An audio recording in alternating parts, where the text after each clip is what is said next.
All right. Welcome, everybody, to the Keto Show with not Tom, not Mike.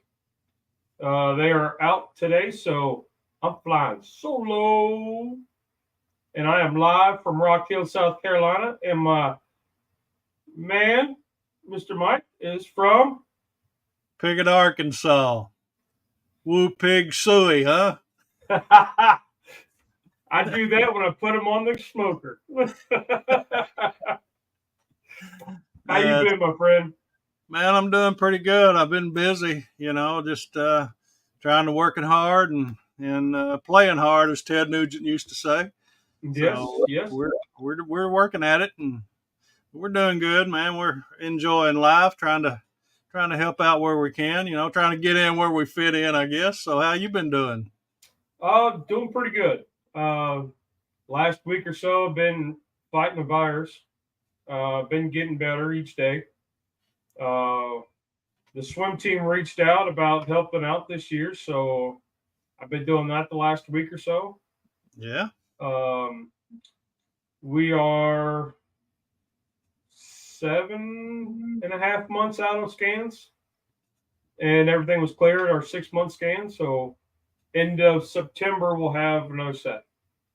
Wow, that's awesome, man. That's good to hear.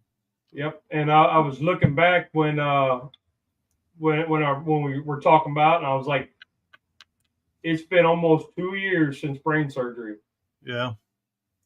Yeah, it goes by fast, don't it? Yeah, it does. Man, that's good. You were one of the first people I reached out to, and from the YouTube world, and chatted with. Yeah. Yeah, we said several prayers for you, my friend. And I believe they worked. Yeah, absolutely. Absolutely. Well, that's great, man. That's good to hear. So you go back in September, and I know it's been a journey. So I know you're trying to log that and record all that and everything too, right?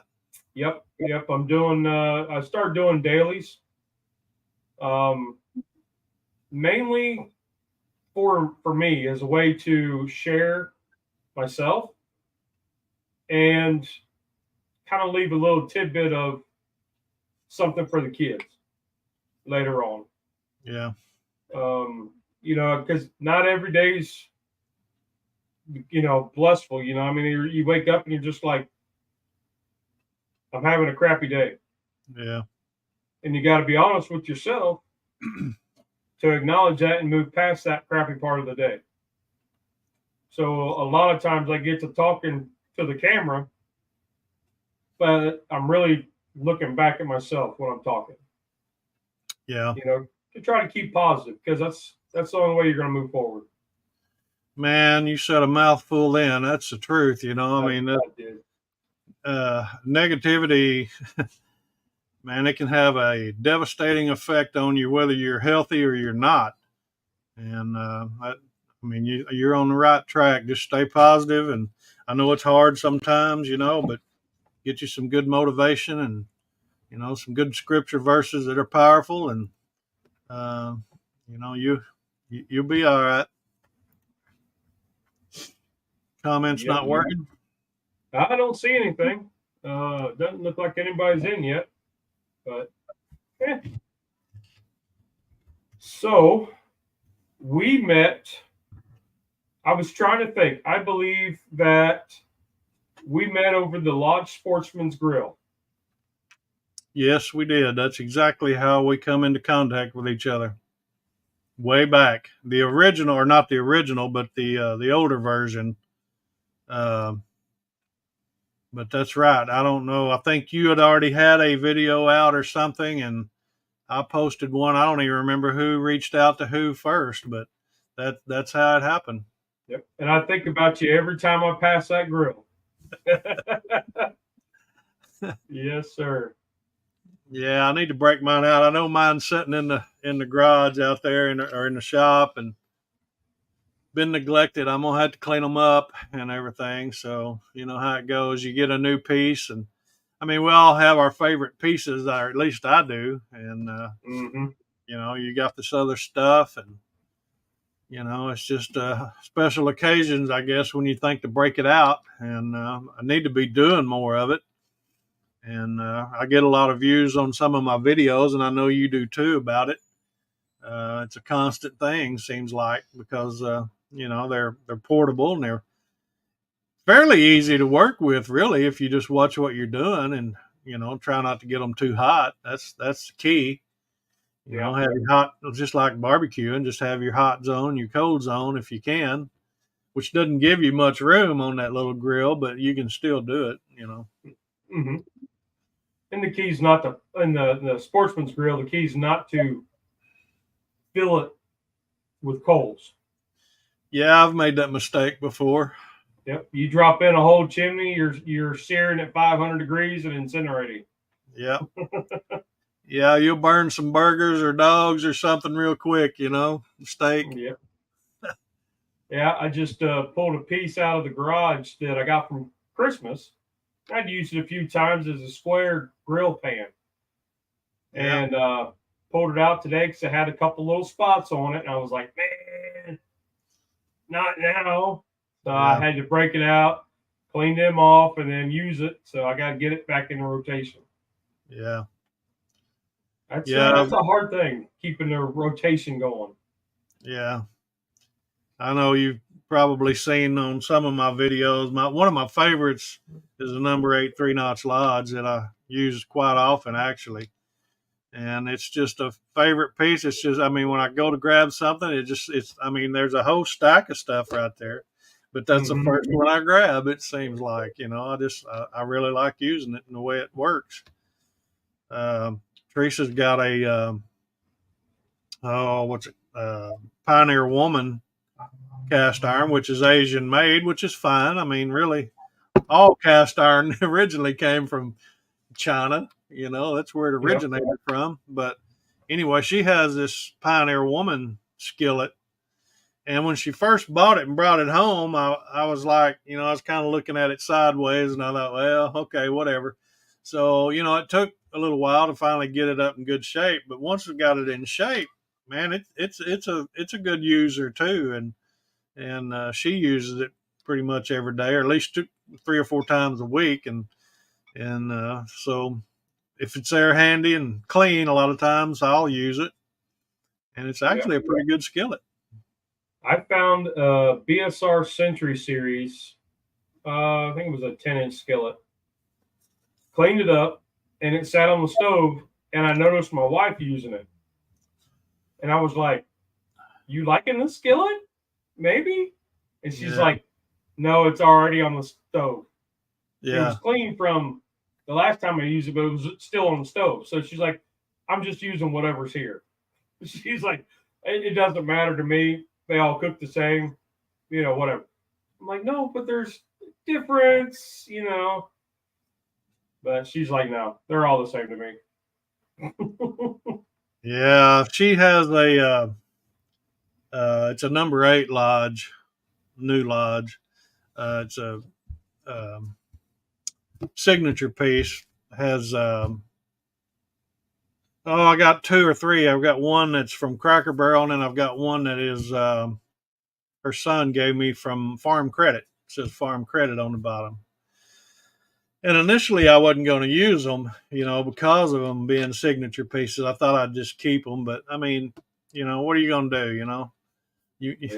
They're made to use. So we started using one from Farm Credit, and it's actually one of her favorites too for cooking eggs of a morning.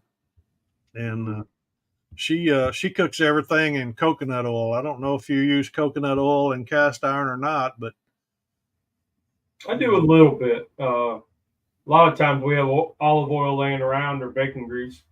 Yeah. Well, I'm a bacon grease kind of guy, but that coconut oil works pretty good. She can do pretty good eggs with it. So eggs, that's like the easiest and the hardest thing to learn in cast iron. Yeah. It's all temperature control. Yeah.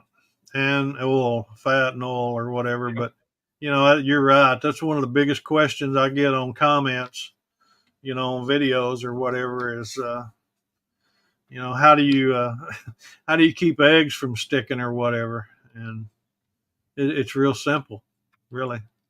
How you doing, Chef?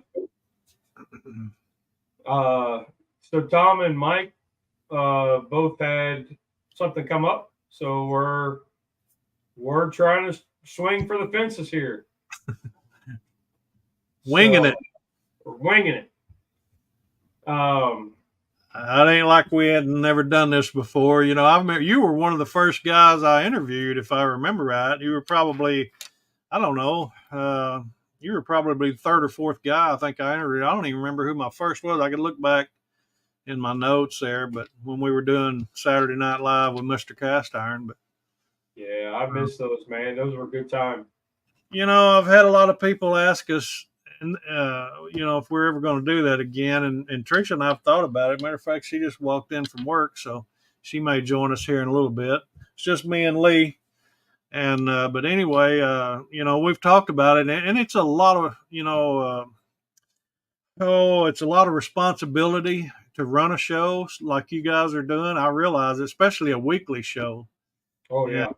There's a lot that goes into it. A lot of people don't realize, reaching out to different guests and making sure they have the link to get on, and they have the ability to keep their webcam going or their microphone. You may have audio problems from time to time. You got to work out, and then just the internet in general. We've had some glitches when we were doing shows. It would go to acting up or whatever, but we've had a lot of people that, especially guys or men and women both, that we've interviewed that, they said, we'd really love to see y'all do that again. So we've kind of talked about it and thought about it.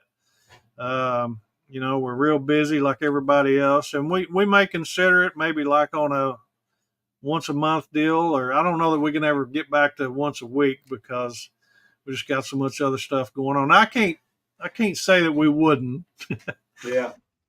But it's a lot of work. It's a lot of work. Yeah. We've been on our Sunday mornings for, this is the second year. And, there's times where I'm scratching my head Saturday night going, I don't know what I'm fixing in the morning. Trying to keep it different, but not blow our budget. So, and then it's like, well, hey, why don't you get a guest in? I was like, oh, I can't organize that. Yeah. But we've been doing pretty good having Rusty coming in and helping out.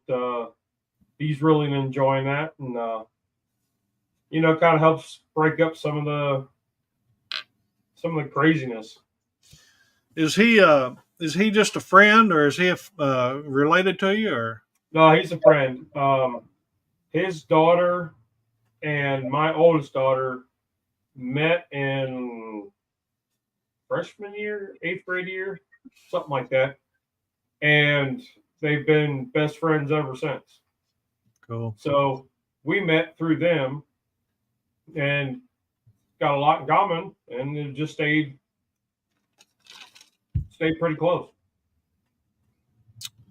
That's good, man. Yeah. So he comes over and he brings me more cast iron pieces. He said, "Hey, you got a light tank still, right?" Yeah. He brought me 3 pieces and he said, "Here, drop these in." Didn't care when he got them back. In fact, he took 1 piece home with him, left the other ones here. Yeah. One of them being that BSR, the Century series that I reseasoned for him and left it on the stove because that's what I was using. The other one was a Wagner, a Sydney O skillet. Yeah. And it's got the typical bow in it. Mm-hmm. But Wagners are known for that. Yep. I don't know. Of course, they always ask, how do you fix that? You don't. Yeah. Yeah, once they're there, I mean, there's not anything you can do. And I did a Oh, I did a video the other day. I was answering. Someone asked me a question. I forget what it was. I was trying to answer a question or something. It was talking about if you have a bow or if you have a war, does it wobble? That's what it was. He asked, was this normal or whatever if he had a skillet that wobbled like that? And typically that's what it is. They're either warped or, the heat ring is off a little bit or something. If it's an older piece that's got a heat ring or whatever, not all of them do anymore. But, there's just mine, that 3-notch I was talking about earlier, that number 8 3-notch. That's one of my favorite skillets. It's got just a little bit of bow in the bottom of it, but it sets flat, but that's just the way it is. And I mean, it's like I told him, if it's not a problem for you, just use it. Don't worry about it. Yeah. And, because he said, well, does it run? Should I throw it away or whatever? No, you don't need to throw it away. No. So I've got one that's bowed pretty good, but as long as I'm on the camp stove out in the garage, you don't notice it. But if you're on like a glass top, you're going to notice it it's going to spin and spin and spin.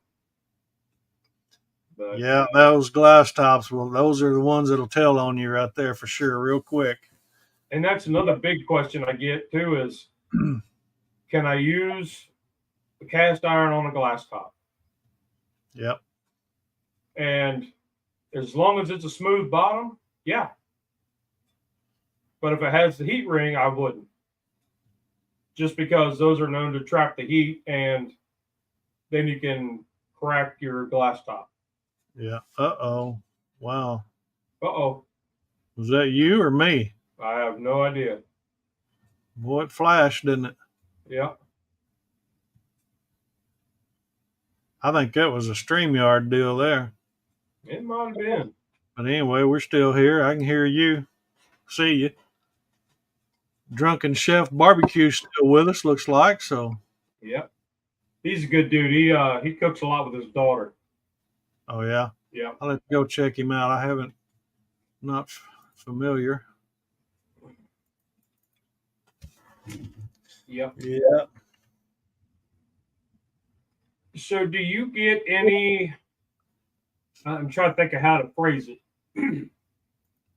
Any questions or negativity about cast iron and cooking healthy? Oh, yeah. Yeah. Yeah. Anytime, when I first started YouTube, that was one of the things they said. When you first get your first negative comments or whatever, you realize you're on the right track. If you've not ever had any negativity on your channel, then you're not doing enough yet. So, but yeah, we get some negativity from time to time. And I just, years ago, it kind of bothered me, but then as time went by, I just kind of roll with it, and kind of laugh it off because, I mean, what are you going to do? You can't do much about it. But yeah, when it comes to cast iron, if I do a video and I mention 3 or 4 different types of oil that I like to use, there'll be somebody come back and say, well, why didn't you say something about this? Or you didn't mention this, or, you shouldn't be doing it this way or whatever. And so you just got to roll with it, man. It's the nature of the beast.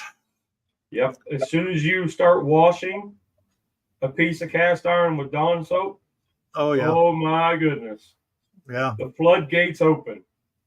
Yeah, but yeah, if it's safe for baby ducks, it's got to be safe for us. Yeah, that's right. Hey, there's Terry. So I mean, I know you've there's different. So trying to keep it kind of keto. The fats that you use, you don't have to use soybean or like a seed oil that's not considered keto. You could use ghee or bacon grease. Yeah. You could use any kind of, I'd say, keto fat. Yeah, beef tallow. Yeah. Yeah, beef tallow. I mean, I was mentioning earlier backstage there, Teresa cooks a lot with coconut oil. Coconut's a good fat. I mean, it's not the best to season cast iron, but it's going to put a layer on it if you're cooking with it. That's what a lot of people don't realize about cast iron. When it comes to seasoning cast iron, anytime you're cooking with it, you're adding a little bit to it every time. One of those you're talking about, do I ever get any flack over certain things about cooking? Well, yeah, I do, especially like I did a video not too long ago about can you boil water in a cast iron skillet. Oh my goodness, man, you talking about open up a can. But you see it on YouTube. You see a lot of people talking about not using vinegar or not using tomato sauce or boiling water, different things. But you can do that. It's just you got to realize it's going to weaken a little bit. It's going to weaken the seasoning a little bit. But as long as you're aware of that and you get done, wash it and clean it up, add you another little maintenance coat, and go on with life. I mean, it's just. Yep. I always get asked that too about the tomato, and it's like we do chilies in there. You do a lasagna in there, right? Yeah. And you got your tomato paste, and they're like, "What? They're going to destroy your seasonings?" No, it'll discolor it, like it'll pull a little bit of it off, but it doesn't strip it down to bare iron. And you'll see just a ring where the level was when you wash it. It'll just be a little line where that layer of tomato was. Yeah. You wash it up, re-season it, and go. Yeah, that's true. So if somebody was new to cast iron and they're young, new to cast iron, what would be the one piece you recommend?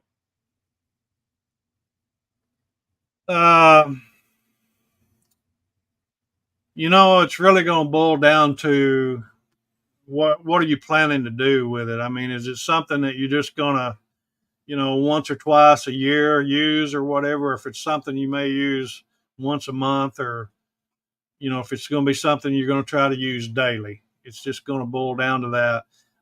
The universal piece for me, if you're going to use stuff every day, is a 12-inch. 12-inch cast iron skillet is about the most universal piece because you can cook anything in it. You can bake in it as far as like cornbread or bread, or you can roast a whole, not turkey, but you could do a turkey, small turkey, but you can roast a whole chicken, spatchcock it or whatever, throw it in there. You can do, rib roast or whatever. But if it's something that you just wanting to make a pie with or something, 10 inches is probably the best size for that. If you're just wanting to make an egg or two of a morning, like I said, Teresa uses that little 8-inch every morning just about, and she loves that. It's just a perfect little skillet for her. And so it's really going to just boil down to what you're planning on doing. Either way you go, you're going to win because, I mean, it's just cast iron and it's going to treat you right. You treat it right, it's going to treat you right. Absolutely. And, it becomes a new member of the family. Sure does. Yeah. So you get your favorites.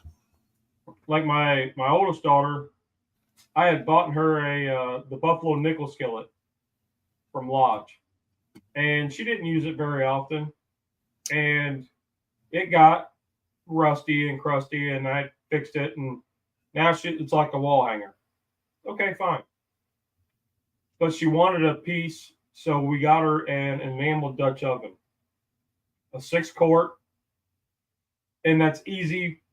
It still has the properties of cast iron, but it's super easy to carry and maintain. Yeah. You just wash it, soap and water, everything comes out, done. You don't have to do any maintenance with it. So I throw that out there. I don't even own a piece of enamel cast iron. Ooh. We got one, and that's how I got my wife into using cast iron. We bought her enamel Dutch oven, and she loves it. and then we got an enameled skillet, and she was washing it and dropped it. Mm-hmm. That's the only downside to enamel is once you crack it, and Lodge wouldn't replace it because it wasn't a fault on theirs, it was hers. Right. Yeah. So that was a lesson learned. Yeah. Well, we've talked about it, and we looked at them when we went to the Cornbread Festival, and we looked at several of the enameled Dutch ovens, but I already had so many other things in my cart. I left with way too many pieces that day, boy. It was a lot of fun. Have you ever been to that? Not the Cornbread Festival, no. I wanted to go, but we've been kind of tied up last couple years. Well, yeah, the last couple of years you have, for sure. Yeah. So how are you doing, man? We're doing pretty good. Like we got scans coming up at the end of, so in a month, at the end of September, and that'll be our 9 months in surveillance mode. So far we're still in the clear. Brain fog comes and goes. Some days it's better than others, And then there's days where you're like, yeah, but yeah. Well, good.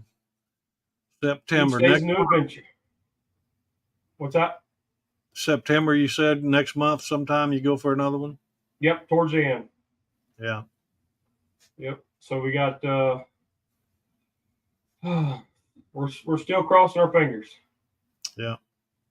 But it's getting nice to where we're venturing outside and we're trying to live and not be in that kind of like, we shouldn't be doing this because of this, or we shouldn't do that because of that, or we're just like, let's just do it. Yeah. Take the extra sun care precaution, and go out and do it. Yep. And you got to live every day, man. Yep. And that's been kind of the challenge in every day is, and then I picked up some virus last week and it's really been taking its toll on me, but which makes me a little bit more nervous because December of 2020, I came down with a nasty something. And that was also the time we noticed the inflamed lymph node. So, I don't know. Yeah. Maybe it's the body telling me something. Maybe it's like, it was just kind of like a deja vu putting the things together. And I start feeling around. I'm like, I don't feel any lumps where there shouldn't be. So I should be okay. Yeah. So. Well, I'll have to throw this question back on you then. What's your favorite piece of cast iron? Ooh. You have, not anything out in the world, but that you actually own. I am, my favorite piece, I'm torn between two. One is the 10-inch griddle pan. Yeah. It's nothing special. It's just a 10-inch shallow lip, like Kamal is what they're like. And it's just a flat griddle, pancake skillet, whatever you want to call it, egg skillet. I love that thing. Absolutely love it. That was a gift from a coworker who bought it from another guy who found it at a thrift store for $6. Yeah. So come down to, if you want to clean it up, you can have it. Okay. So that's a Cracker Barrel one. That is probably one of my most used pieces. I really enjoy cooking on that one. In fact, that's how I learned to do omelets really well. On the griddle pan? On that one. Yeah. The other one that I absolutely love is the biscuit pan. Yeah. It has the 5 circles, or 6 circles all around. I really, really like that one. It's sorely underused, but that's a great band. Yeah. Yeah. Well, since this is a keto channel and keto show, people ask me, can you cook keto in cast iron? Well, originally, I mean, you know the story because you've followed me for so long.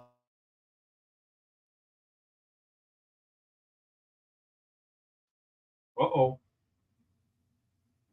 Froze up.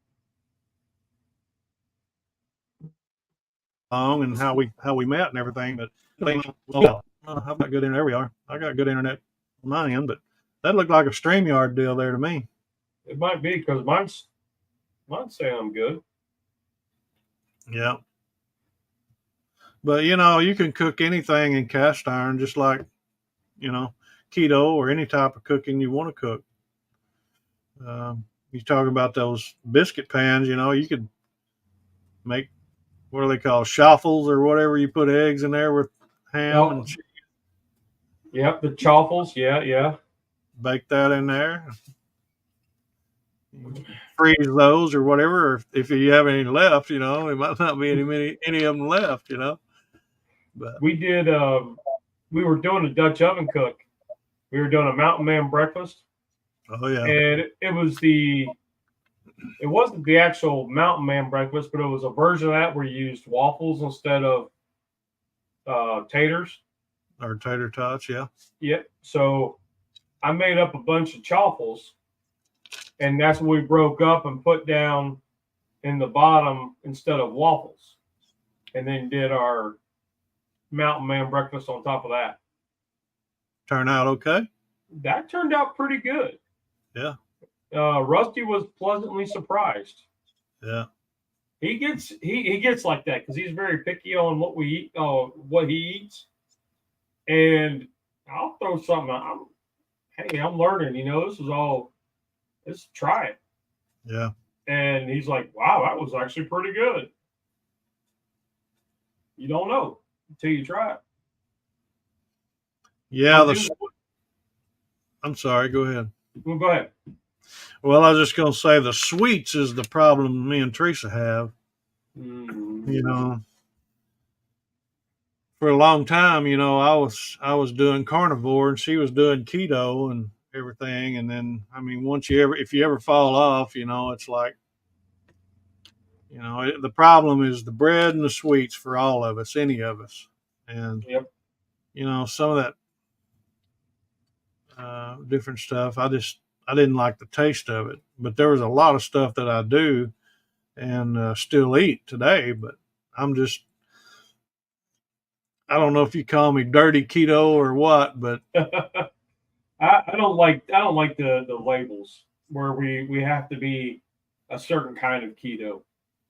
Man, I don't eat regular white bread, and I stay away from all the white starches because of inflammation. Yeah. But I can eat the keto Arnold bread, and yeah, it's expensive, so I only buy one loaf at a time, and I'm fine. I don't have any problems. I get this one certain brand of keto tortilla shells, the flour shells. Yeah. I don't have any problems with them. Yeah. Feel good, and that's where I go with it. And those I don't stray too far from those. Yeah. And it's not like I have to have a loaf of bread every day. Right. And I ask Mike and Tom this a lot. Why is it every time that you start a new healthy lifestyle, you go straight to the sweets? You may only have a piece of cake twice a year, but if this diet's going to work, I've got to have cake whenever I want it. Yeah. Makes you go, And then you get turned off because you try all the sweeteners, you spend $50, $80 on all the sugar and all the flour substitutes, and you don't like none of it. Yeah. Then you're like, well, this diet ain't going to work. Yeah. That's what I liked about carnivore, it was just, there's only so many things you can eat that's meat. You know, you don't have to worry about sweets or none of that. It's just salt and pepper and meat. Teresa doesn't like it. I can't eat that meat all the time, but man, I could eat a hamburger or steak or something like that every day. I love it. Yep. And you know, talking keto cast iron to mix the both. If have you ever done the what they call it, the egg roll in a bowl with Egg the roll? cabbage and all that stuff? I don't know that I've done it. I haven't done a video about it, but I have. I cook a lot of cabbage in cast iron. So I'll get the shredded mix, the coleslaw mix that's already shredded. Throw that in with some hi Cindy, with some any kind of fat, just enough to start getting it going. Throw in any kind of meat you got laying around, pulled pork or sausage or whatever you got, and you just toss around with some seasoning in it. Good stuff. Yeah, we do that quite a bit actually. I love frying up or steaming up whatever cabbage in a cast iron skillet. Get my summer sausage browned up first, and then throw in some onions or whatever in the cabbage, and then I don't know if you have a lid, if you use a lid on yours or whatever when you're steaming cabbage, but man, it does a great job. As a matter of fact, we had that just last week, and Teresa had another recipe from oh gosh, what's that lady's name? She's on Facebook big time. I don't know that she's on YouTube. Older lady down in Mississippi, I think. Gant, something. I forget her name now. Gant. And but anyway, she had a recipe, and we made that, and it was pretty doggone good, man. I mean, of course, naturally, cast iron made it better, Oh, everything's better than cast iron. That my dad was in town a while back, and I made sauerkraut and hot dogs. Now his mom, when I was growing up, my dad's mom, my grandma, she would always make that when I came over and stayed with her, and I made it for him. And I had onions, the cast iron, and just a little bit of bacon grease, just a little bit to get it going, and then added in the sauerkraut. And Dad looked at me and he said, "How in the world did you get this kraut to taste like that? There wasn't no kick to it. There wasn't no sourness to it." He said, "How'd you do that?" I said, "1, onion. 2, cast iron." He said, "Son, I'm not taking a piece home with me."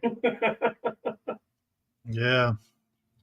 Well, I just realized everybody's over there on Tom's YouTube channel leaving comments. Oh, are they? Yeah, let me see if I can grab the link to this and shoot that over there to them. Oh, man. You're going to have to. I can't share this. You're the host. Oh, how do I share it to at the bottom? I think, well, yeah, no, let's see. Yeah. You'll have to click on that and go to their YouTube where he set the show up.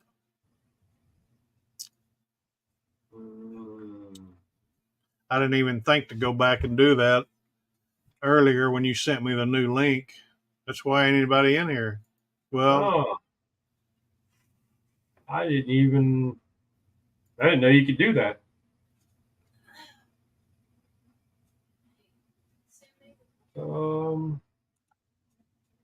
Settings. I don't know how to do that. Down at the very bottom where you have your mute and your stop cam and settings, there should be a share button there. Present, invite, and leave studio. Invite. You could just click the invite and there'll be a link there, and you can copy and paste that into Tom's YouTube notification over there where he sent everybody out a notification. Okay, let me see if I can. Let me see.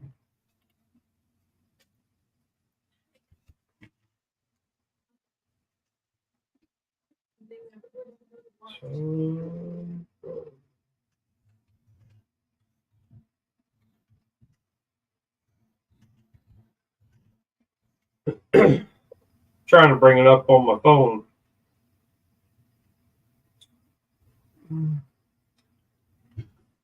Ready for the show? We've been on for about 40 minutes. Yeah, really. Oh man, but it's all right. Thanks, Cindy. Yeah, I'm feeling a bit better today. A lot better than yesterday, that's for sure.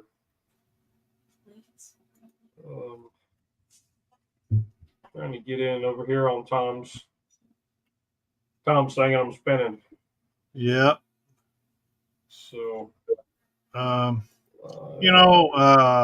shoot, you just sent me the link to get into the show here. Let me go to your page. I can probably, let's see.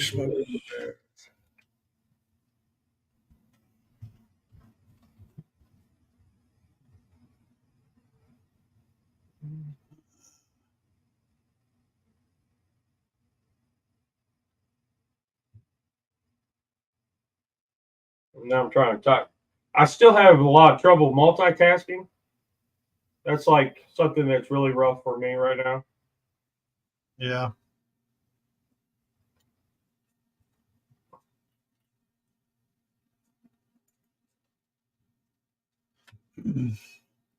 All right. I think I can help you out here. I think I got it figured out. Yeah, I just posted something. So, hey, so did you.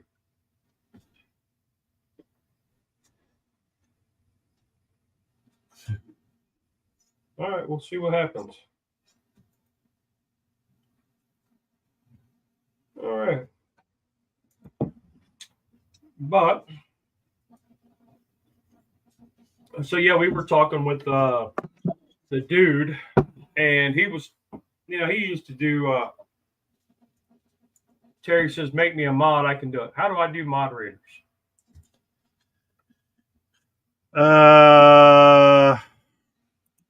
I forget. That says you got to do it in the. You got to go into the settings there, I think, and that says ban or put them in timeout. So that's not it. No, it's not it. Hotkeys, layouts, guests, recording, general. See, I hadn't done any live shows in 2 years, man. I forget. Oh, mod is done on YouTube. Okay. So I got to figure out how to get to YouTube. Yeah. Yeah, you'd have to go into your settings and allow them to do that. Make moderators in your settings. All right. Well, let's see what we can do. Where's Terry been, man? We've been needing him to help us out here, haven't we? Chat filter. There's Mama popping in. Hey, there she is. Right click on your name. Add as moderator right there. All right, Terry, it says you're a moderator.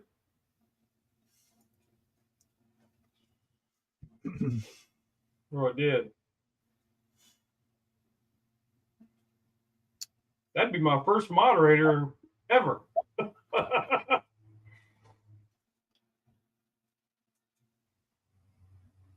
Did it work?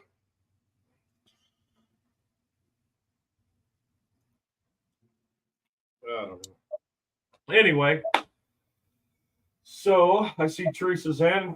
Howdy, Mama. How are you? So what has been the biggest? Because I think we had talked before. Her being semi-recently diagnosed with diabetes. No, she's had it for you. Oh, for years. Yeah. So what would you say the challenges have been lately?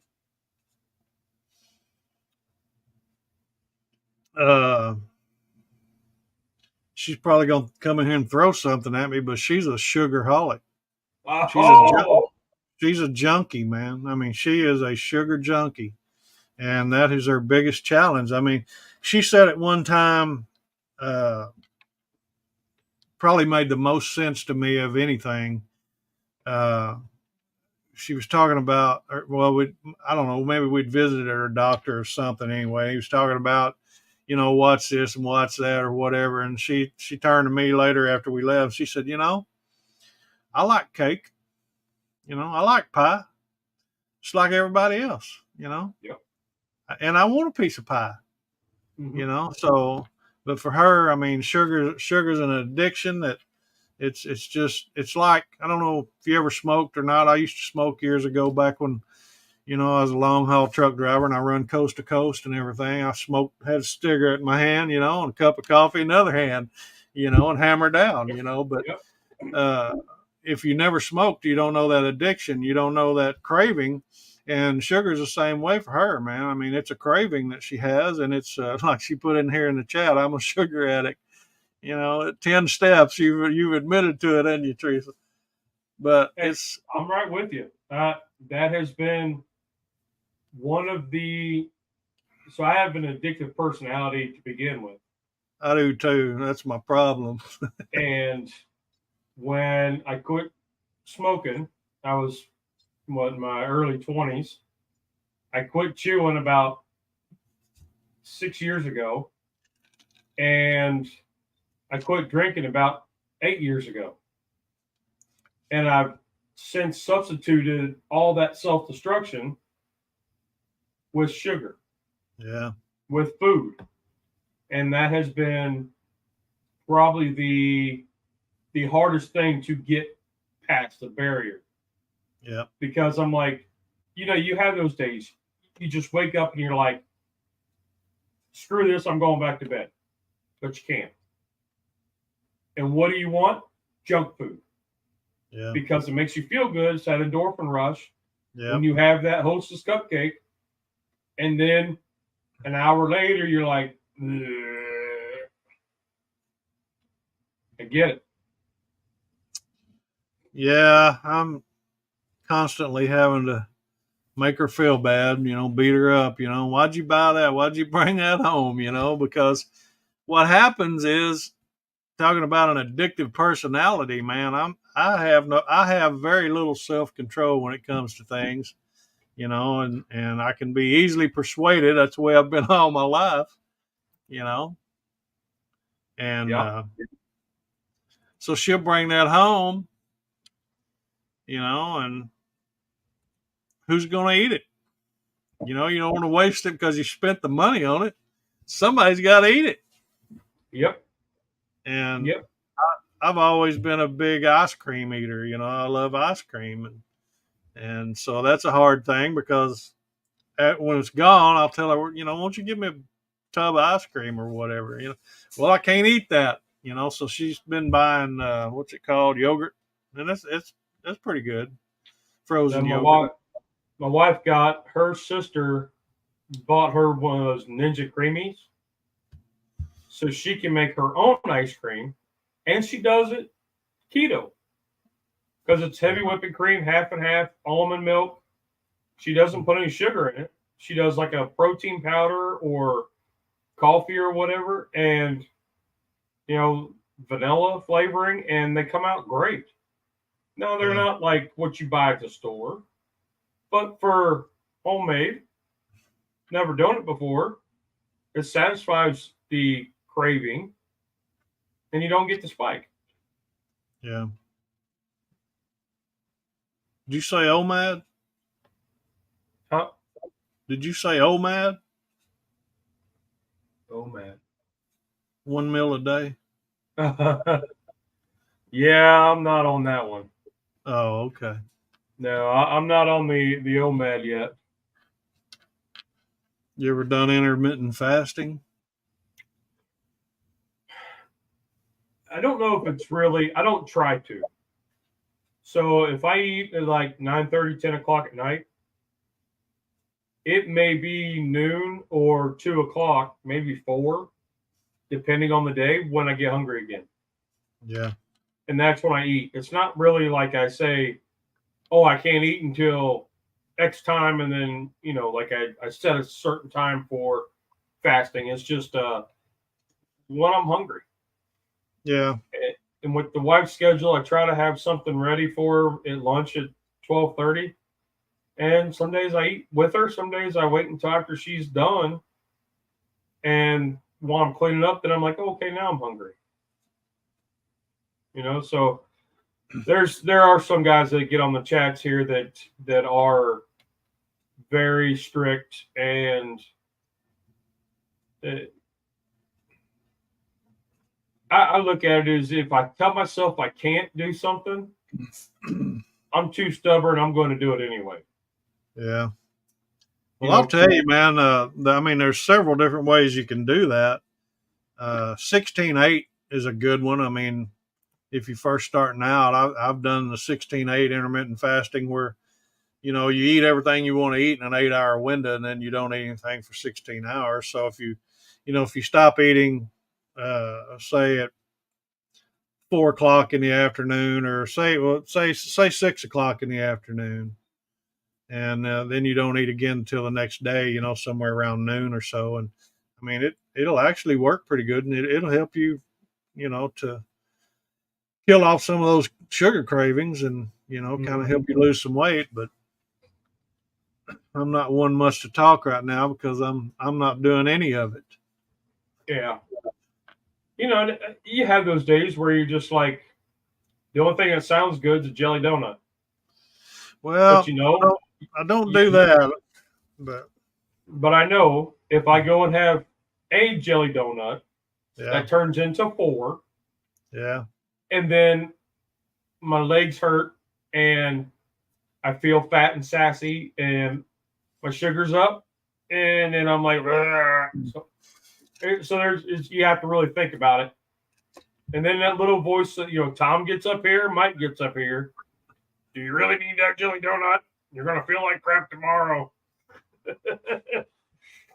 But yeah, Teresa was talking about the zero sugar sodas.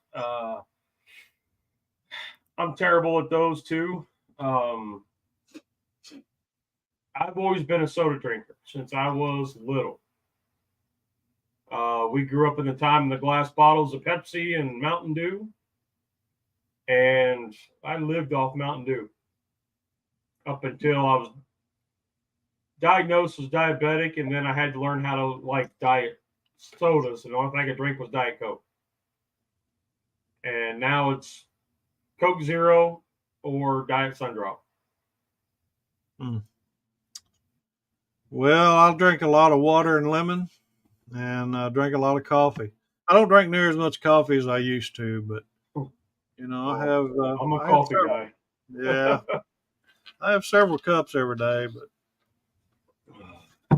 and I'm a full fat butter guy. So I mean, I do certain things that are keto, and like I said, I'm more of when I really get strict with it, I'm more of a carnivore type guy than I am keto. But I like full fat butter. I cook everything with bacon grease for the most part. We do use avocado oil. We use, like I said, she cooks all the time with coconut oil. And a lot of times if I don't put butter in my coffee, I'll put a tablespoon of coconut oil in with it. And that's pretty good. I like that. Yeah, I never had that, man. Get you some good organic coconut oil and try that. It's pretty good. Yeah, I haven't tried that. I don't put anything but ice in my coffee. Yeah. I get the first cups are usually too hot to drink right away, so I throw a couple ice cubes in it. That way I can start drinking it and then just keep topping it off till the pot's gone. Yeah, I forget all the slang and the lingo for it, but I think people in the chat can correct me if I'm wrong on this, or Lee or whatever, but I was thinking that when you add butter to your coffee, isn't that called keto coffee? It's like bulletproof coffee, I think. Bulletproof. There you go. I think that's what it is. Yeah, I think you're right. But I don't know. I don't put anything in mine. I like it straight and strong, like my women. yeah, really. Yeah, But I got started doing that when I started keto several years ago. And it's just that habit forming. well, and what you look at, if you don't look at the ingredients in like those creamers, that's mainly oil. Yeah. You get those flavored creamers, and they're mainly oil. Yeah. So, at first, I thought that was kind of weird that they were talking about bulletproof coffee, put butter in it, put coconut oil in it, and I was like, ugh. But then when you start looking at what's actually in the International Delight, it's oil. It's oil based. So then you're like, oh, well, then it's not so weird. But yeah. Done it for years, but did not roller coaster due to work. So, yes, ma'am. Stress will roller coaster, and that's been a hard thing for me to learn the last couple of years. Is because I got stuff, and then you get stressed, and you fall back on your comfort food. Your sketties, your brownies, cheese and Pete's, the cupcakes. You fall back on that kind of stuff to make you feel better because you're stress eating. Stress eating and boredom eating are probably the two worst things I think that I've encountered.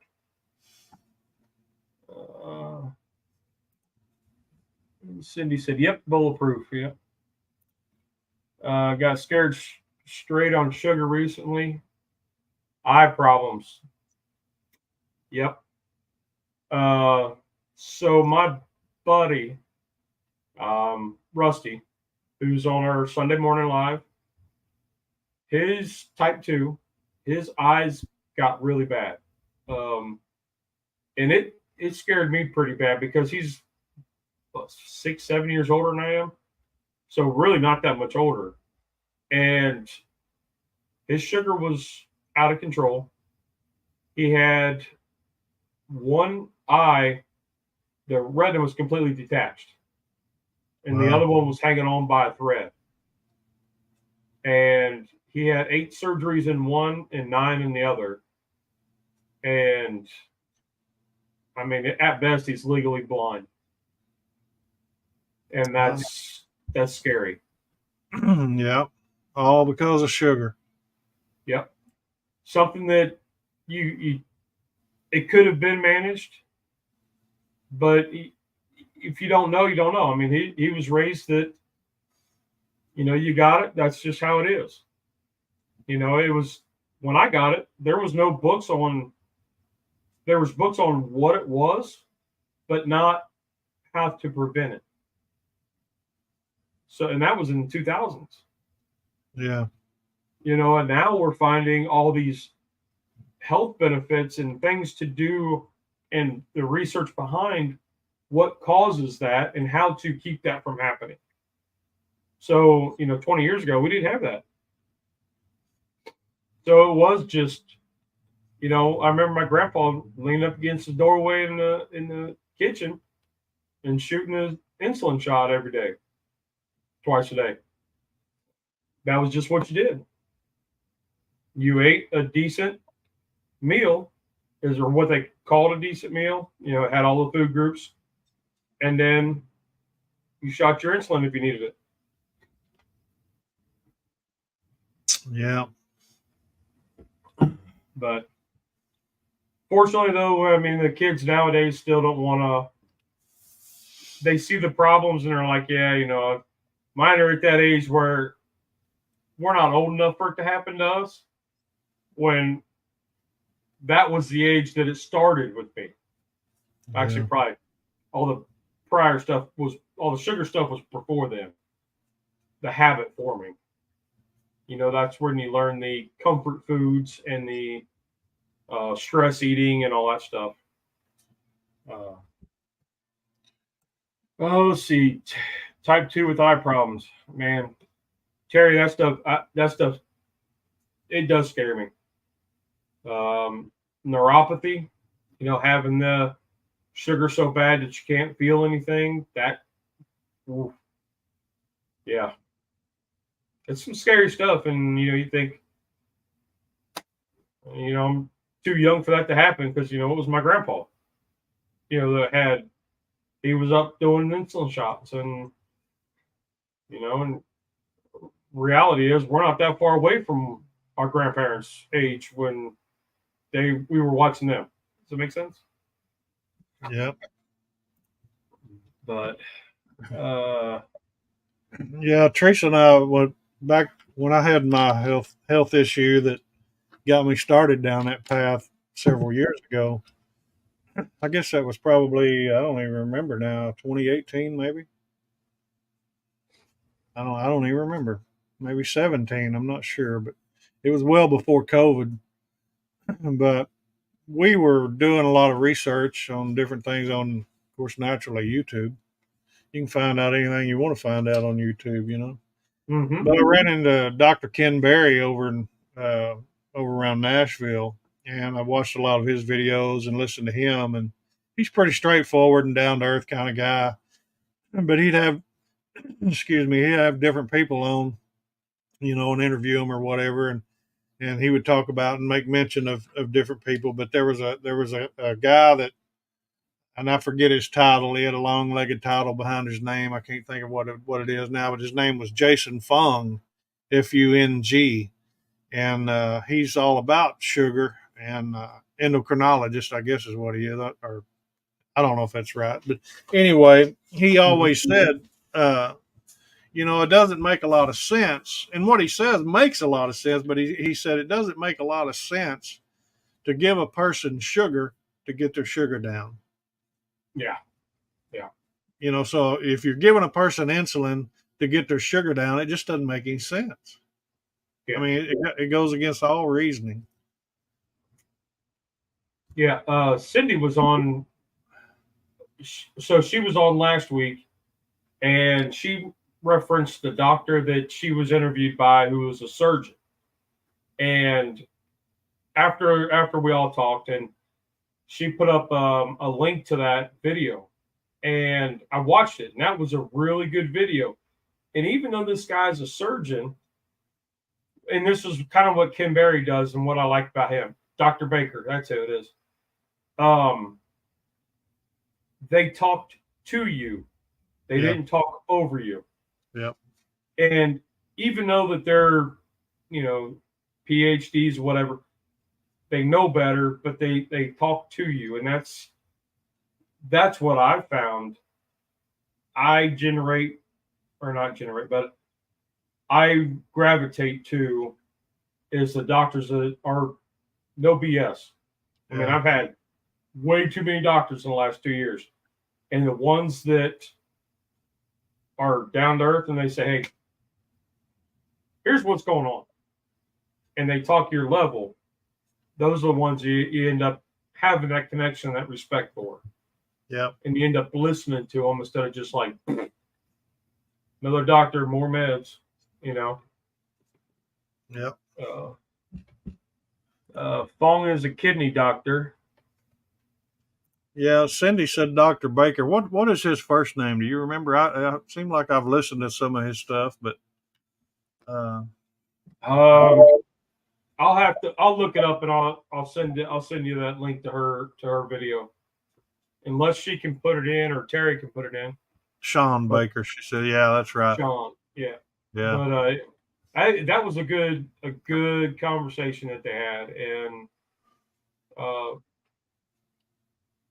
I lost track of where I was going with that. Yeah.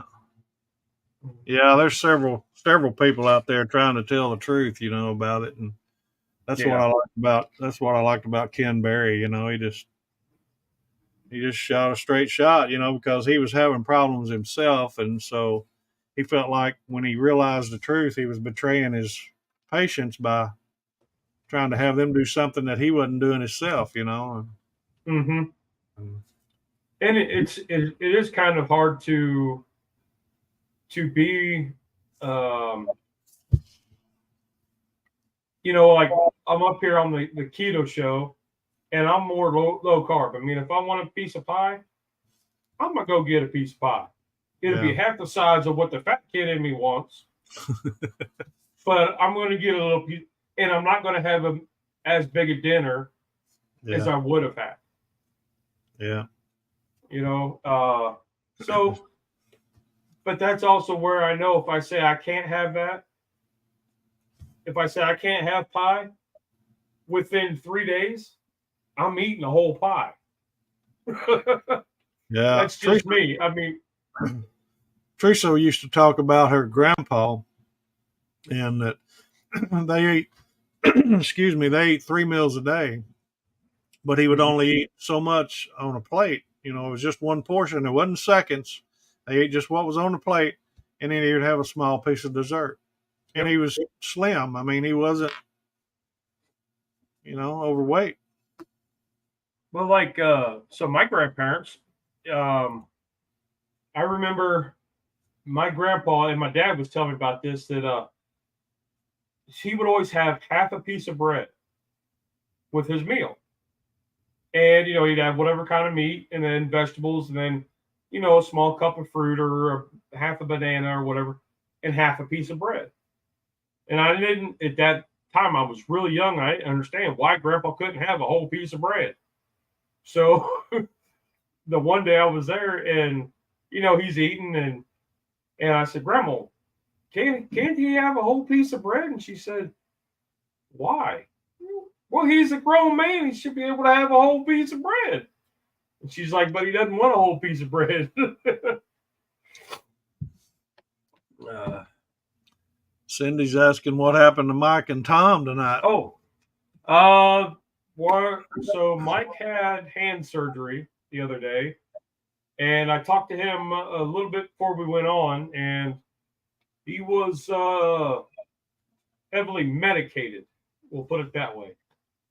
So I'm hoping he's not like so medicated he's elbow deep into a bag of Doritos, but he was feeling all right.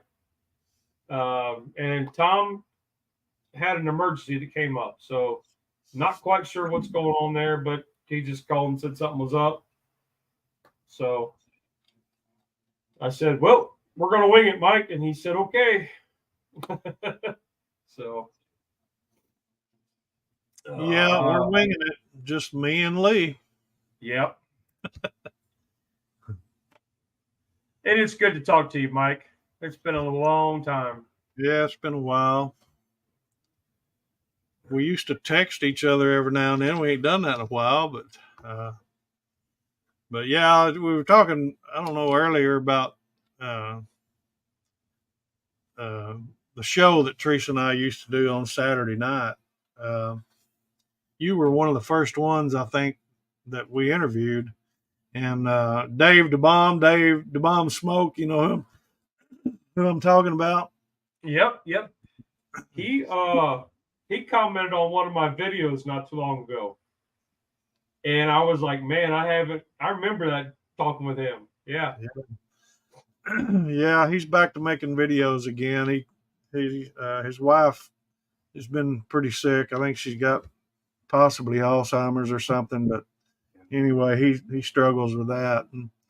But he got started back. He was texting me and sending me a message every now and then about getting back to making YouTube videos, and so I'm happy for him on that. But he said, boy, I sure miss the Saturday night show and everything. But yeah, and we look back at how many different talk shows there's been and interview shows, and it's crazy. It's crazy that the relationships that have formed because of these little chats. Yeah. I just met Cindy last week, and I think I've talked to her a lot though in this last week, through videos and whatever. But Yeah, I tried to stay on top of. Well, I tried to stay on top of everybody's channel that we interviewed, but it gets hard to keep up with all that and trying to create stuff yourself. But I've looked back periodically to different ones that we interviewed and to see who's still getting after it, and to see the ones that have fallen away. They just, whatever, life happens, or they just get burnt out, or don't feel it's worth it, or whatever. I don't know, but there's been several channels of people that we've interviewed that they haven't posted anything in a year or two. One of the small things that I noticed, it's some of the channels that are still posting, not as frequently, but are still posting. They seem to be going sugar-free. So they'll say, we're watching our carb intake.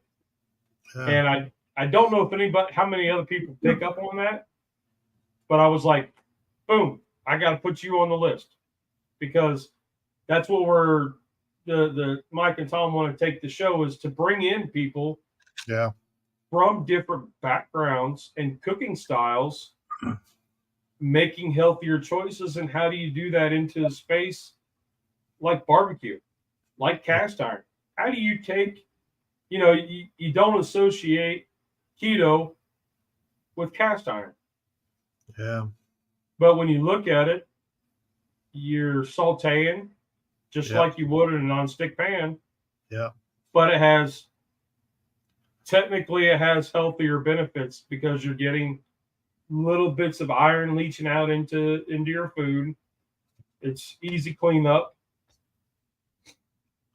You're using fats. You're using good fats. Yeah. Oh yeah, you can deep fry fish and deep fry chicken if you wanted to, in good fat. But in cast iron, you can deep fry it using pork rinds. Pork rinds is your breading. I've done that. Have you done that? Yes. Yeah. Yes. I had a test for the girls where I did chicken wings in an Old Bay crab cake seasoning mix, and then I did one where I took pork rinds and smashed them and made my own batter, crab cake batter mix, whatever. Smoked the chicken wings and then gave them to them and said, which one do you like better?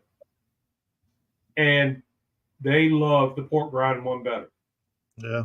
Hands down. I was like, hell yeah. They didn't know it was keto. Yeah. Would you just said, I like this one. Would you just take and grind it up real fine or something to? Yeah, I run it through a food processor. Yeah.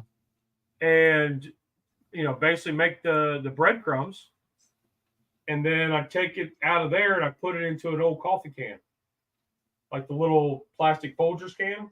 Yeah. I have an empty one of those, and I just fill it up, and I keep that because it keeps it airtight, keeps it fresh. And I keep that in the pantry, so whenever I need some sort of breading, I got it. Easiest way to still have my grandma's skills. Awesome. Yeah, I have one piece that there's you asked me about my favorite pieces, and the one that there is a third one, and that is my great grandmother's skillet that my aunt found in the barn. And yeah, I remember you telling me about that. Yeah, it's 120 some odd years old.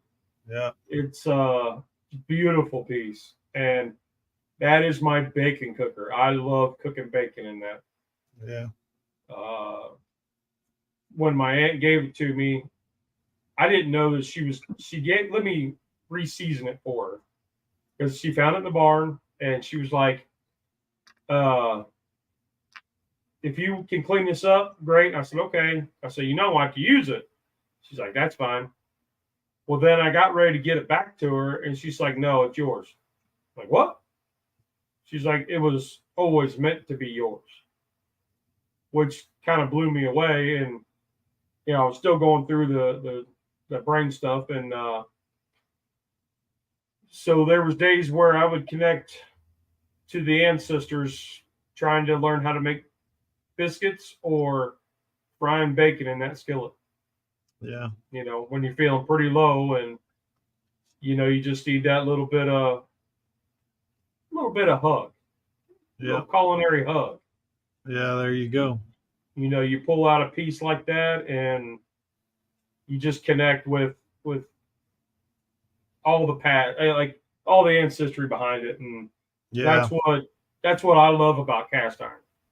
Yeah, if they could only speak some of it, it's amazing what you would learn from where it's been, what it's done, and I started thinking, and this piece would have been the time that my grandpa would have been probably before he was born. Well, it would have been, but it was made before he was born. Yeah. So he probably grew up eating out of that skillet. So the countless meals that skillet would have or could have made. Yeah. All the adventures, like if they went camping or whatever they did back then. And it's amazing just to think about what that thing the life it could have had. Yeah. Yeah, I got several pieces I need to get cleaned up that are older pieces and get them in rotation, I guess. But the 3 knots I was talking about earlier, it was right around about the time I was born. I was born in '64, and I think that skillet was around 60 or 62. And it's just one of my favorites. I mean, there's nothing special about it, really. It's really not even big enough. It's a 10-inch. It's a number 8, but it's a 10-inch. Numbers don't correspond with the size in diameter necessarily. Right. We got one 10-inch that it's my favorite 10-inch, because you got your favorite of each size. Yeah. Oh yeah. And my favorite 10-inch was 2016 Smoky Mountain, when they had all those fires. Yeah. And Lodge came out with that Smoky Mountain logo, and all the proceeds went to that area. Yeah. The reason why that one is so important to me is that area was the last family vacation that my parents, my brother and his family, me and my family went on before my mom passed away. Yeah. So when that happened, we were like, oh, we got to get this. We got to help out, because we have so many memories tied. Our last vacation was tied to that area. And so we got the skillet, and it's glass smooth. Yeah. I mean, it is so smooth and that's another thing that people always ask is, how do you get it smooth?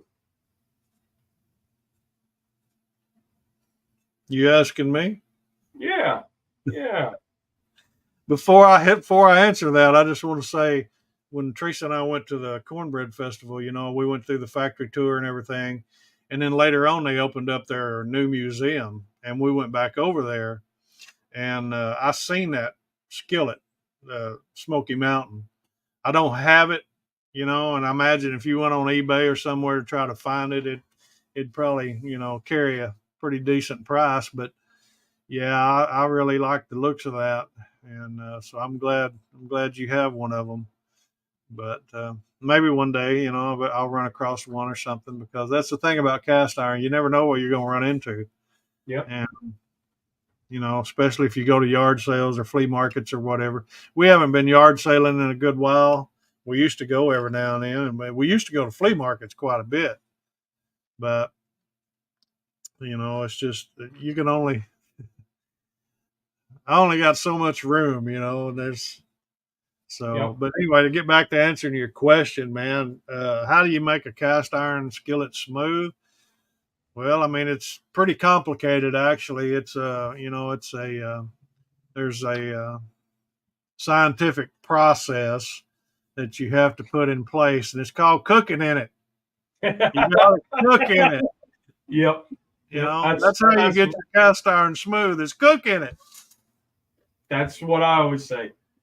I've had that in my beginning stages of learning cast iron. I did take a sander and try to just knock down the top real lightly. And I actually had a spot where it got too smooth and would not take seasoning. Wouldn't take it, and you can't make it take it either. I don't know. Nope. You know, I do not. I get that question a lot, and you want a heated discussion, that'll get one going. Whether you need to grind down cast iron, sand it down, or grind it down. Man, I don't take sandpaper or a grinder to anything.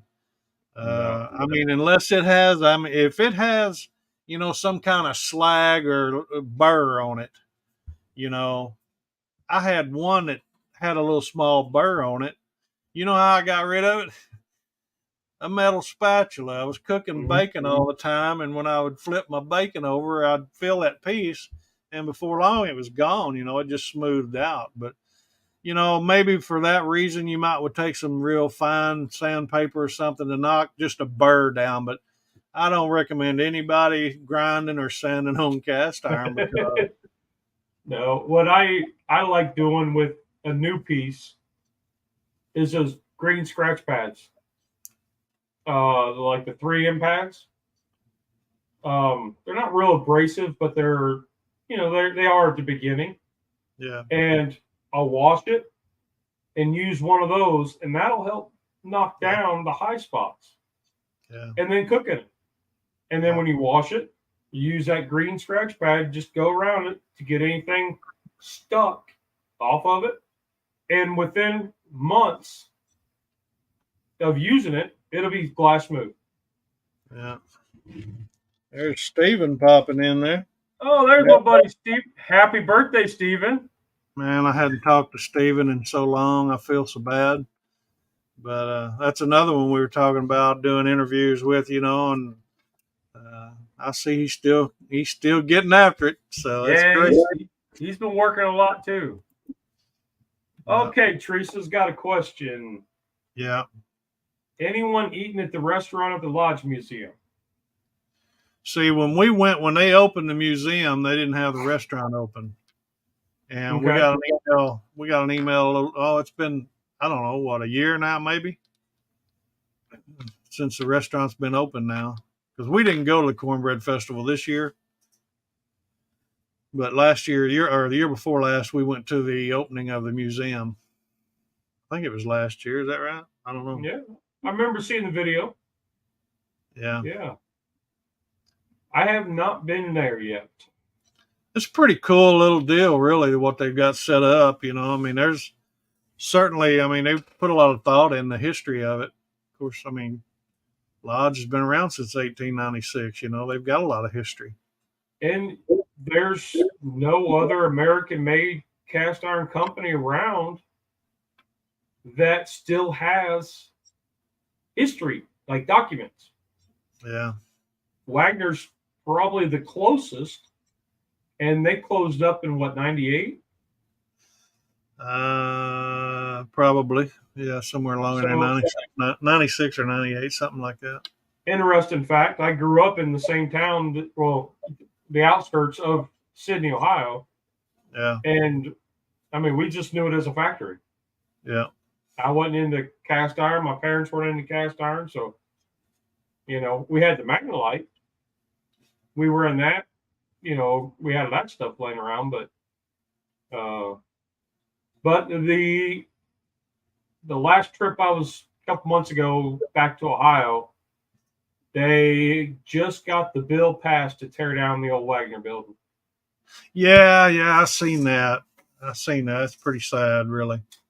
I read an article about it or something, and you may have posted something on Facebook about it. I don't remember, but I had read an article about they had just got the approval to tear that down. So yep, it's It's sad because, the history of it, but Oh, the building is in such disrepair. I mean, it's waiting for a nasty storm to take it down. And yeah. there's so many squatters and stuff like that around that, yeah. So they Yeah. finally got that passed, and there was, I forget how many, they said hundreds of zoning that they had to get done Oh, because of yeah. where it sits. I imagine. So property lines and all, it was just a mess. But they finally got that done. They're going to start tearing it down. So We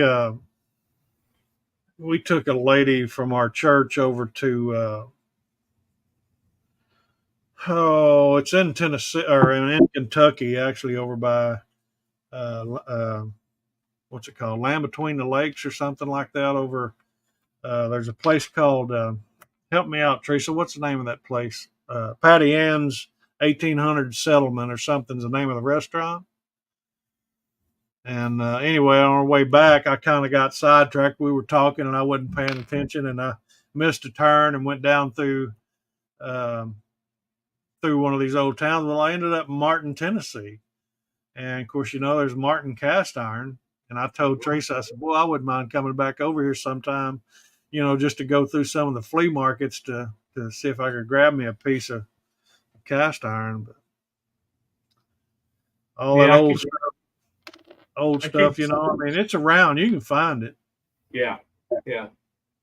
I think it's neat when I find a piece from Sydney, like an old Wagner piece, down here, in Yeah. South Carolina. Do you know Matt? What's Matt's last name? Can't even think of his last name now. I have to look at my phone. He goes by Orphan Iron on Instagram. Oh yeah.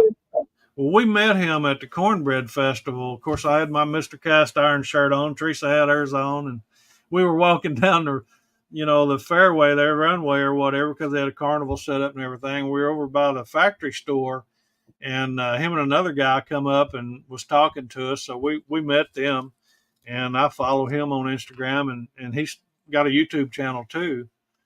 But anyway, he comes up with all kinds of stuff. People contact him. He strips it and restores it and sells it on Etsy and different stuff. But he had a video the other day, a little short video, and he had oh man, it was just so many different kinds of brands that most people never heard of. And I thought that's really cool how he's able to get some of that stuff. Yeah. And, I've seen his stuff. He's got like hundreds of pans hanging yeah. from the ceiling.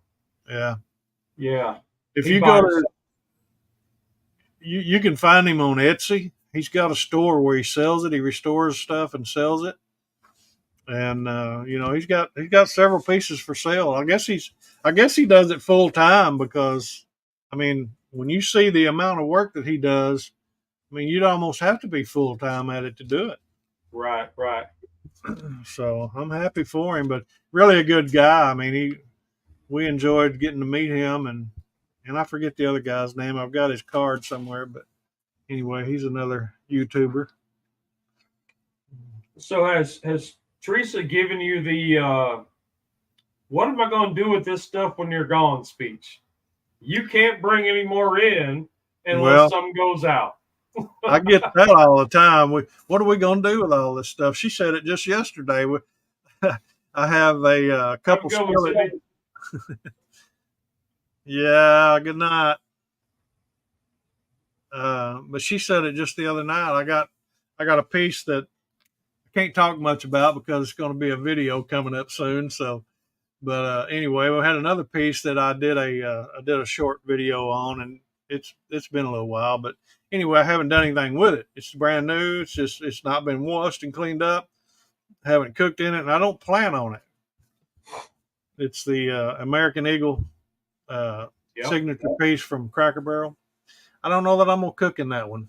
I mean, everything else I have cooked in, but I don't know, man. As you can tell, I'm definitely an American flag eagle kind of guy, And Yep. I just don't know that I'm gonna cook in that skillet. My brother-in-law bought me that one when they were down a few months ago.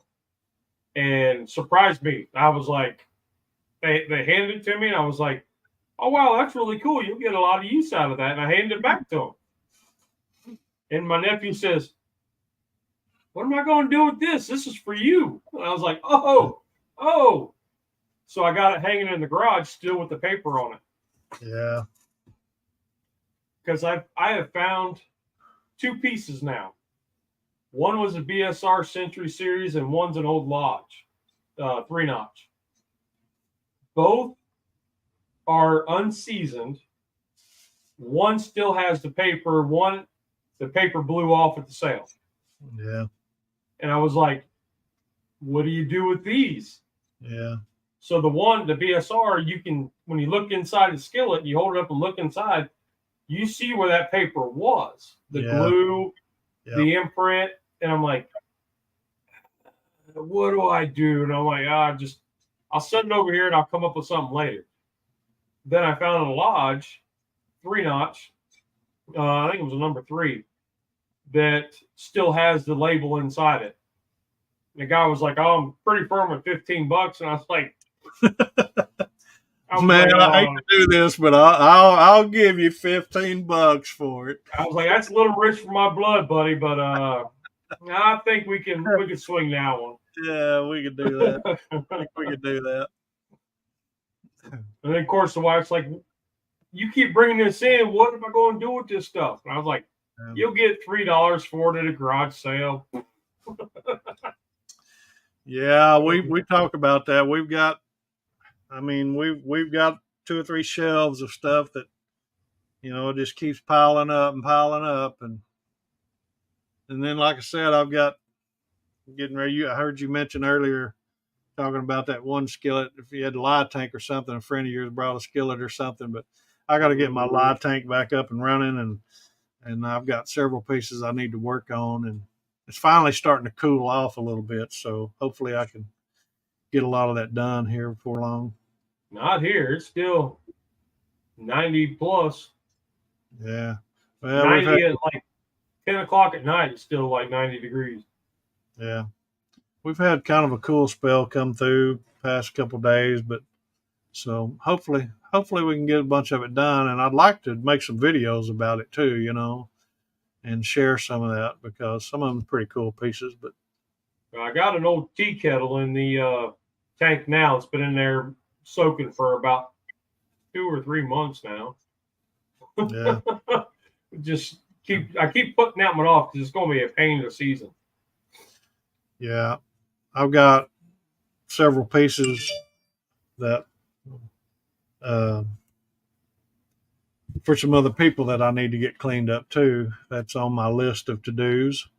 So hopefully, this next few days or weeks or whatever, next week, if it stays cool like this, I'm going to get all that set up, ready to go. I want to make videos of it. Teresa and I have kind of talked about all that. And so I just want to kind of share that with our channel and our group. And man, we just got such a great following. It just blows my mind that, how many people comment and make, statements about cast iron, ask questions and send us emails. I mean, there's personal text and, because my phone number is everywhere, my email address is everywhere. We're on every platform just about. You can reach me. If you just Google Mr. Cast Iron, you're gonna find me. You can send me a message, and it's just blowed me away. When we got started doing this, I really had no clue that it was gonna turn out the way it does. But we're just so happy and thankful for it, and we try to help out in any way we can. So we try to share. I had a comment the other day come through where it was on my flaking, your seasoning flaking, how to fix that. Yeah. And somebody had said, I did exactly what this video said. Yeah. And it worked. Yeah. Yeah. And they were so happy. And I was like, hell yeah. Yeah, it makes you feel good, don't it? Yeah. Yeah, I love that. But Yeah, I probably would say, well, I tell you what, you probably just need to send that to me. And I've had some family that are like, hey, this is what's going on. And I'm like, well, because you're in Florida and you don't use it that much, maybe you should just send it to me and I'll yeah, take care of it for you. I'll take care of that. I'll take that off your hands. I think I might be able to fix that. Yeah, I might start a rehabilitation program for some cast iron. Yeah, yeah. But Well, you got. I guess I'll throw some questions back at you, man, if you don't mind. But what are you? What are your plans or goals? For what you got going on coming up? I know you do the Sunday morning thing. I try to catch it when I can every now and then. We can't do it, but you're doing a daily blog or vlog now a little bit, right? yep. So I've been doing the dailies, and the big thing with that is, talking to myself, trying to keep myself encouraged and staying straight. Because it's easy to get sideways in this post treatment era that I'm in, and that's been the big thing is learning how to live. Because in my situation, cancer put me into a whole new world, I can and imagine. there's no manual. There's nobody that's been through the exact same thing that I have, Yeah, and everybody's journey is different. Everybody takes treatment differently. So for me, it's trying to learn how to live. The Lord blessed me with being able to do this, yeah, and the government said, "Hey, you're terminal. Stay home. Get better." yeah, So, okay, I'm a full-time YouTuber, yeah. struggling, but uh, so the wife and I started a podcast, and it's called Black Ribbon Warrior, and it's our just talking about our journey through melanoma. Um, and it's been a blessing. And we might have like 5 listeners, but it's been a blessing because her side of it is completely different than mine. Yeah, oh yeah, And I was a space cadet for most of it, and it it still doesn't seem real that all that happened. To think that my skull was opened up and they were pulling scraping out the remnants of a ping pong ball sized tumor. yeah, That doesn't seem real. But then when I'm like zoning out, just like, oh, maybe that did happen. yeah. Really. So we've been doing the podcast. Last 2 weeks we haven't because we've not felt good. But so that's been going on. The dailies, keeping positive and trying to leave little breadcrumbs for anybody when I'm not here. Because the humbling part of all this is I ain't gonna live forever.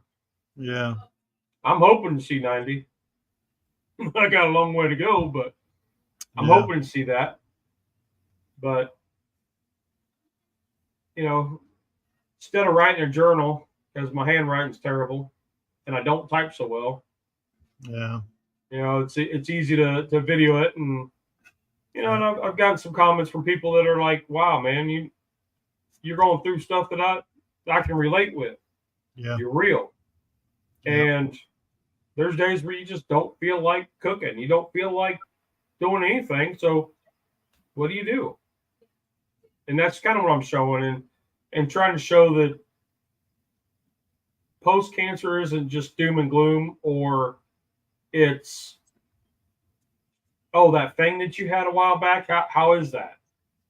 It's not like a callus on your toe or whatever. right. That it just goes away. So I guess that's kind of a long-winded answer. Yeah. As far as having goals, I mean, I wake up every day, and that's the goal. Yeah. That's every morning I wake up and thank the Lord for this opportunity, and then go down and find a cup of coffee. And together we enjoy our cup of coffee. Yeah, really. Well, that's good, man. I'm happy. I'm happy for you. And I mean, hey, I got a couple friends that we meet up on Thursday nights on StreamYard, just in the back office, and talk, and for motivation and inspiration to keep on doing what we're doing. We all do something different. I'm probably more YouTube than they are. One of them for sure, because he doesn't even have a channel. We're trying to talk him into doing it because of the type of work he does. You'd be able to reach such a bigger audience, and you develop that community. That's just like us as cast iron people, or cooks, or barbecue guys. I mean, bakers. When we were interviewing everybody, we had that whole, just that whole realm of the food Mm-hmm. world. That we all became real good friends and everything. But you just we meet on Thursday nights to kind of help keep each other motivated, because like I was saying earlier, I look back on a lot of the people that we interviewed during that time, and how many of them are still, still going after it, or how many of that have quit completely. Yeah. For various reasons. I mean, I know life gets in the way and everything, but we're just trying to keep going. We're just kind of pushing, and I still love what I do. But long way around, talking about being long-winded, that was the point I was trying to bring up. We meet on Thursday nights, and we had talked about creating a podcast, because one of the guys that is in our group was actually one of them that initially convinced me to make my very first video way back in 2015, 2014, something like that. So we've been friends now for 8 or 9 years, and he was the first one to talk me into making my very first video. And so we're still pushing. He's still doing certain things, and so, man, you may need to find you a little group like that, or something, with people that said, you relate to me. And that, I mean, it just, the mentorship and mastermind, I guess, if you want to call it that, a mastermind group where you're able to bounce ideas off of each other, and thoughts, and not only just that, but just the camaraderie of having a good friend, of someone that is not necessarily family. It's not necessarily someone, related to you or whatever. It's somebody that you can relate to, and you can share ideas, you can share problems or concerns, or ask questions. What do you think about this, man? I'm thinking about making this podcast. What do you think about that? And so that's kind of what our group is. And we've been talking about maybe looking into later on doing a podcast, because of the vast knowledge that we have, that we brought up through YouTube, of how to start a channel, how to run a channel, how you do certain things, how you don't do certain things. He's big into marketing. He's a genius in my eyes, man. I mean, there's so much that he's taught me over the years. And then I got this young guy that I've known most of his life, that's from this town that we live in, and he lives down in Dallas now, actually down south of Fort Worth. And he's just on fire, man, for the type of industry he's in. He's just wearing Facebook out, and he's just, I mean, he's doing an awesome job. And so we're trying to, feed off of his energy, and him feed off of ours. And, we're trying to bounce ideas off, because, you don't get that everywhere. We were talking about earlier about negativity, and you talking about being positive, man. You got to get that motivation and that positivity in your life every day. I listen to audio books on Audible every morning. I listen to at least a chapter a day. sometimes more if I have time, but usually, about a chapter is all I get. And but it just helps you physically, mentally, emotionally, I think spiritually, and I think it can even help you financially, as far as getting ideas. I listen to a lot of stuff where I get ideas about how to uh, market certain things, and we got a lot of things that we're working on our channel that we're heading in certain directions, trying to implement into it, to just for our customers, or not necessarily customers, but they are in a sense. I mean, Yeah. they're your followers. They're the people that believe in you and trust in you, Yeah. You have to have a good support group. Oh, man. Absolutely. It's invaluable. The podcast actually was an idea from my cousin. Yeah, my cousin and her husband, they are, I refer to them as like, in the 23rd Psalm where he's talking about he leads you to still waters. That's who these people are. Yeah. Whenever something goes crazy in my world, I don't even have to call. They call and they're like, "Hey, what are you doing? Yeah. Come on over." And he was the one that was like, people like listening to real life. They want to hear what you're saying. Yes. You just got to do it. Yeah. And the wife kind of got on board with the podcast. She bought a little mixer box thing over here, a little setup for Christmas, and it's been wonderful for us to be able to share that experience and see both sides of it. Yeah.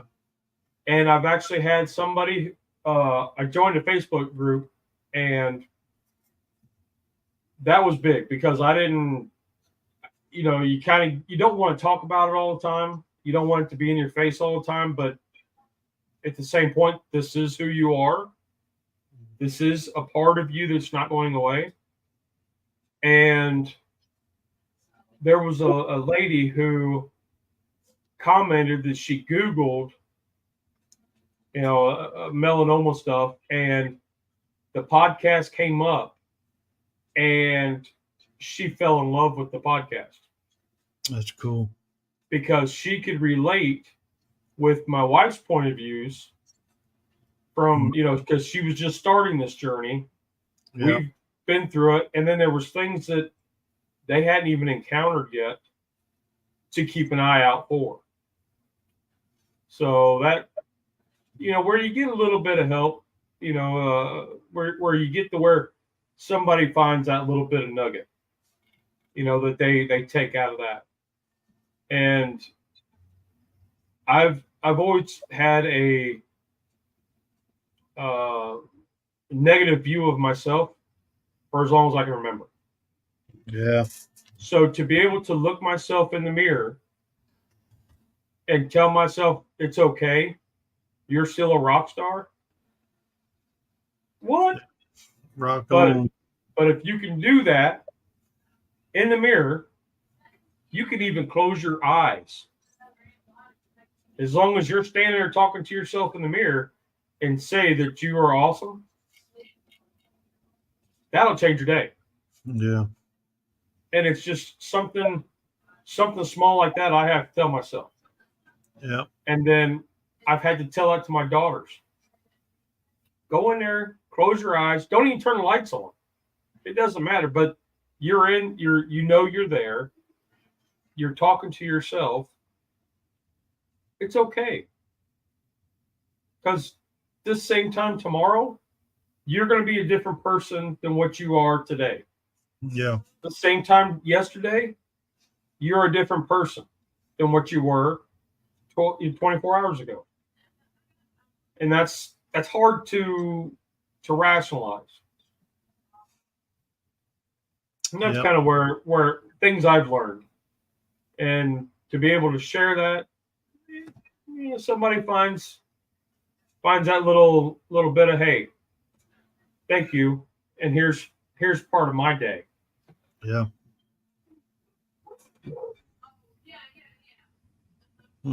That's good stuff. So we're just trying to do each day as it comes and be positive and keep moving. And yeah, don't really have any other goals than waking up every day Yeah. and getting coffee. Well, Once I accomplish those. That's a lot what you got going on there, you know, a podcast and two live shows, I guess, or whatever, two, one on Wednesday night, one on Sunday morning, and then you do your daily vlog. That's a lot. And the dailies kind of just happened. Like I didn't play, like it was kind of in my back of my mind, like, well, you should do that, but it's too much work, yada, yada, yada. I started watching this guy, I don't know, probably 6-8 months ago. He's a van life guy up in Canada. And he said something in one of his shows, and he uploads like 5 times a week. And it just made me go, what am I waiting on? What am I waiting on? Why am I in my own way? Yeah. Get out of your way. And I mean, I'm not like, I haven't shot up to a bazillion followers or anything like that. I get more comments on how to cook a Beyond Burger or how to save bacon grease than I do anything else. Yeah. But it's been a good release for me. Yeah. And you just gotta say, get out of your own way. Yeah. You know, that's the key, really, I think. You know, if I was to give anybody any advice about it, you know, looking back, I guess, not really, just looking back and looking forward, really.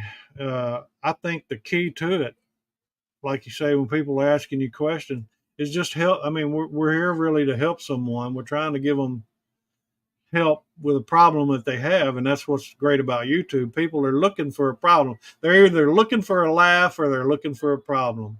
You know, if you can provide both sometimes or whatever, you know, you got a following. You got people that's going to stick with you, and you'll grow. I mean, the numbers, just blow me away. But it's just the fact that you're able to help that one person.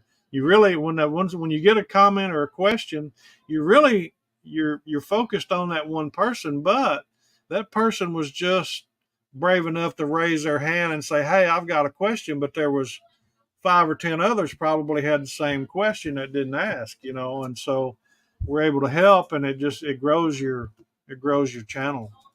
And the hard part about like doing a kind of like a how-to, or you have a cast iron question in your head, like you've been doing a lot of them, and how to break that down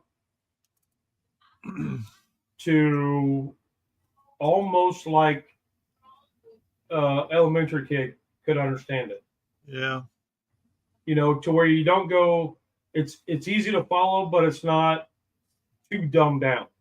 Yeah. There's a fine balance. There's a fine line between the two of going too techie or too informational and then talking like this. Well, and I think that's the key. That was another point I had on my mind earlier and failed to mention, but I think that is really where you get your most devoted followers is people that realize that you're real. You're not talking, over their head, or you're not trying to be something that you're not, or whatever, and people just want to see, they don't care how much you know unless they know how much you care. If you care to help them, then you got a follower for life, and man, there's so much that, like you say on your channel as well as mine, you learn so much from just, the reaction that people get, whether it's positive or negative, either way, it's beneficial to you. Yeah. Even if you get negative comments or somebody bashing you or whatever, you got to take a look at that. There's some videos, like there was one, it's probably 4 years old. And I had a guy just kind of just trashed the way that my drum smoker looked because it was dirty and it's well used. So I had to go back and watch the video to figure out what he was talking about. Yeah. I was like, shoot, man. I mean, it's used. That's what happens when you use your smoker. You don't clean it down to bare metal every day. Yeah. But well, this has been a lot of fun. We've been on almost 2 hours. Yeah. I'm gonna have to probably get ready and bounce here in a little bit, but yeah, I've enjoyed this, and certainly appreciate you inviting me to do this.